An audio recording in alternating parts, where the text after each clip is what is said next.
with the channels, you should know the inputs coming into the basal ganglia.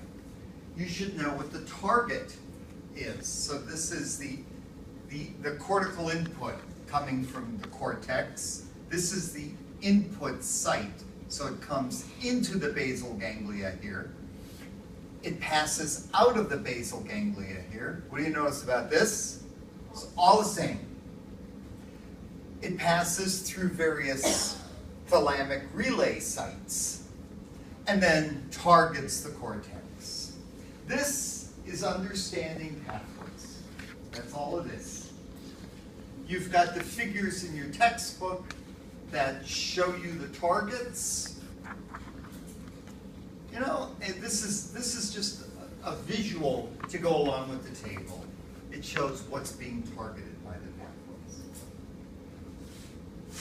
We talked about a number of movement disorders and went into fairly decent detail with some of these. You know, we looked at hemibolismus, all right? Knocks out the subthalamic nucleus.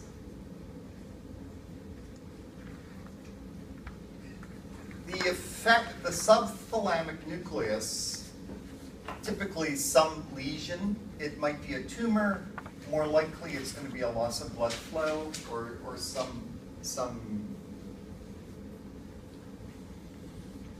stroke event sometimes. It's always contralateral. And yeah, you know, what's the outcome? If I knock this out, what is the gross outcome? If I knock that out, I don't get excitation here. If I don't get excitation here, I don't get inhibition here.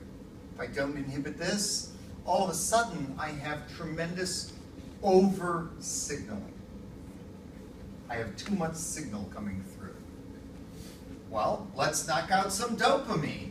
If I knock out dopamine, that's going to reduce this signal coming in, because this becomes irrelevant. So this signal coming in, I lower the signal, I decrease the effects.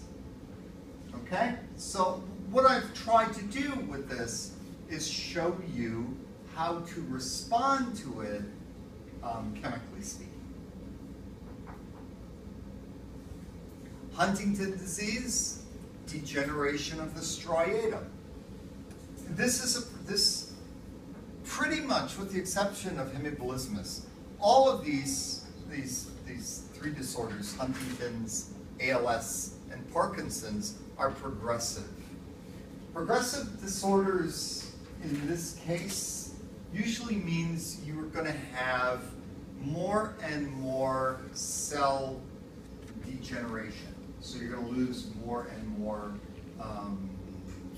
signaling events. So you're going to start out with movement issues. It's going to quickly progress to behavioral issues, ergo psychiatric issues, which is why you're taking antipsychotics. So Huntington's, ALS.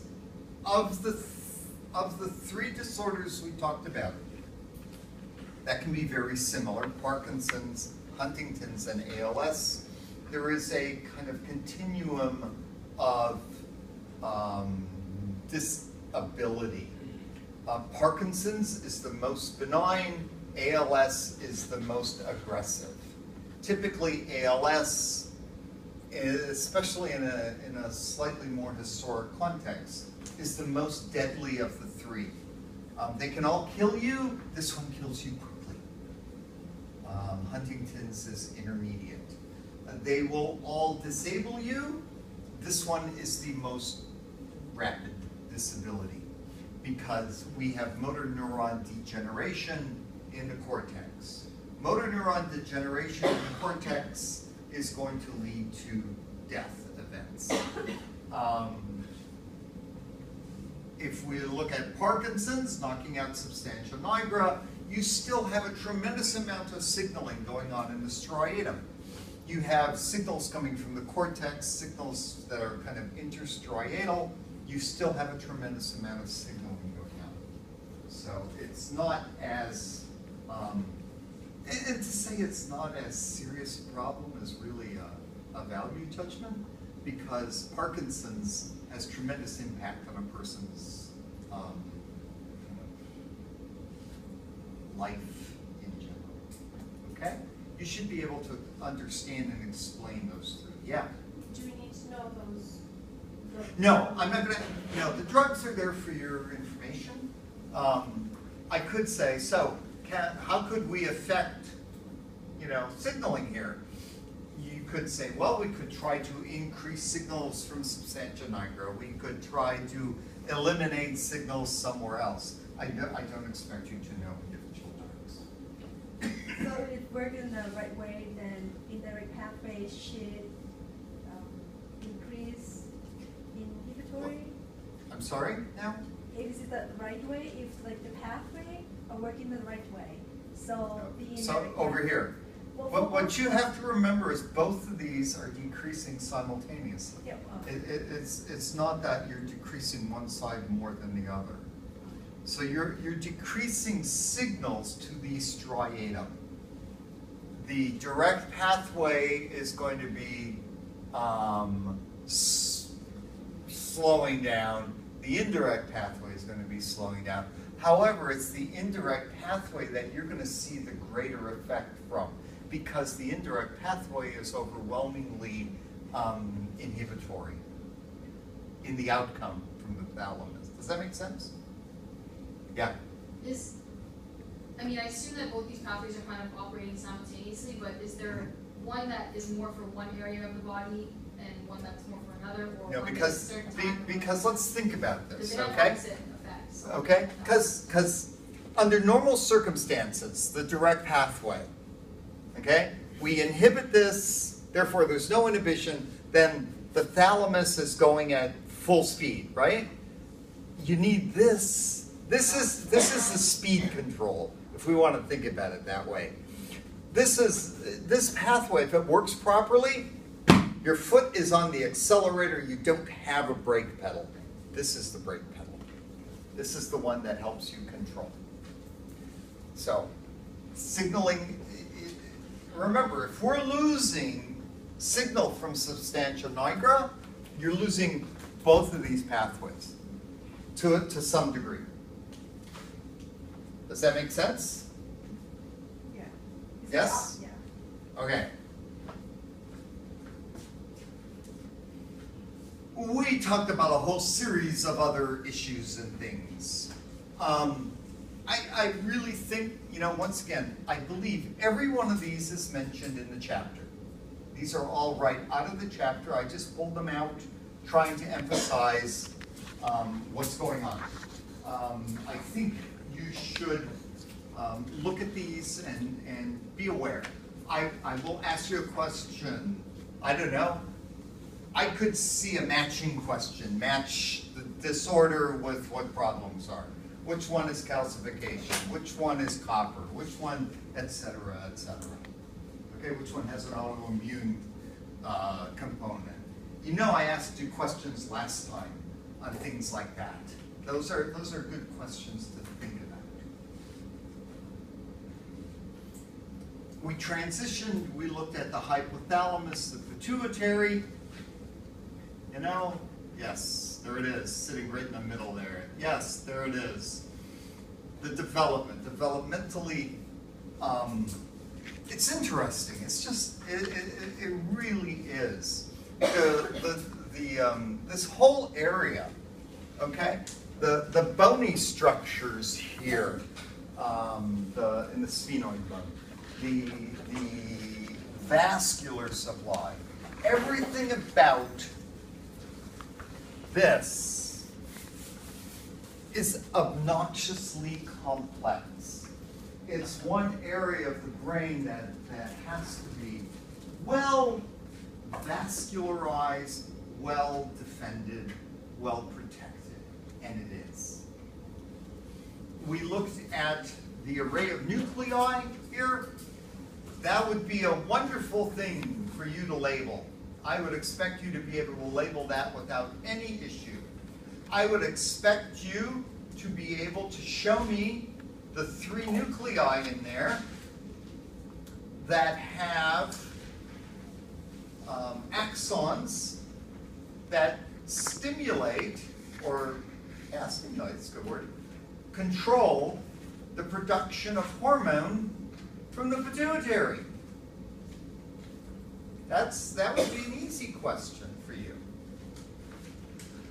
Yes, this one is, oh my God, what's in here? This is the function of the hypothalamus.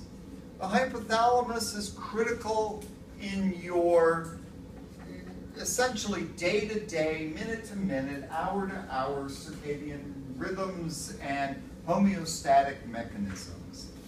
It passes, many signals pass through here. You respond to many homeostatic signaling mechanisms with your pituitary. The arcuate nucleus, the supraoptic nucleus, the paraventricular nucleus. These are those nuclei that are contributing to what the pituitary does. So the different groups, please revisit those. Paraventricular, supraoptic, the arcuate. These 3 really are contributing to your ability to function normally in the course of the day-to-day happenings of life. The arcuate, its axons terminate in the infundibulum.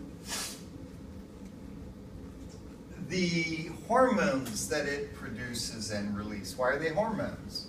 Because they are released into the vascular supply. They are not released at a synapse. So all the hormones that this releases are released into this portal system, the anterior portal system here, that's going to affect the adenohypophysis and cause various things to happen.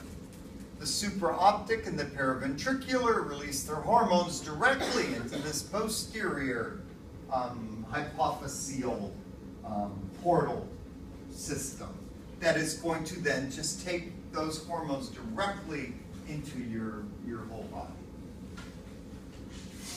We looked at the various hormones, all right? Yeah, you should know these hormones. These are really important. You just have to know what they are and what they do, how they affect you. And we looked at what hypothalamic release hormones and inhibitory hormones affect the pituitary. Now, when it comes to the neurohypophysis, there are no release hormones, there are no inhibitory hormones, because there is no glandular tissue. The posterior pituitary or neurohypophysis is just an extrusion of the hypothalamus. So there's no need to have anything to cause a release or an inhibition. What you make in a couple of hypothalamic nuclei is released into those venous capillaries. But with the anterior pituitary, which is glandular, you need to have a mechanism for stimulating those glandular cells to produce and or release hormone, or to inhibit that production and release. So with ACTH, corticotropin release hormone, vasopressin, antidiuretic hormone, but it's mostly cortical release hormone, corticotropin release hormone. There is no inhibition. You do not inhibit ACTH. Small amounts of ACTH are kind of necessary for life. Remember, your corticotropins that your corticosteroids that you're releasing in the adrenal cortex, if you stop releasing those, you're going to have serious physiological problems. So there are always small amounts present and available, no inhibition.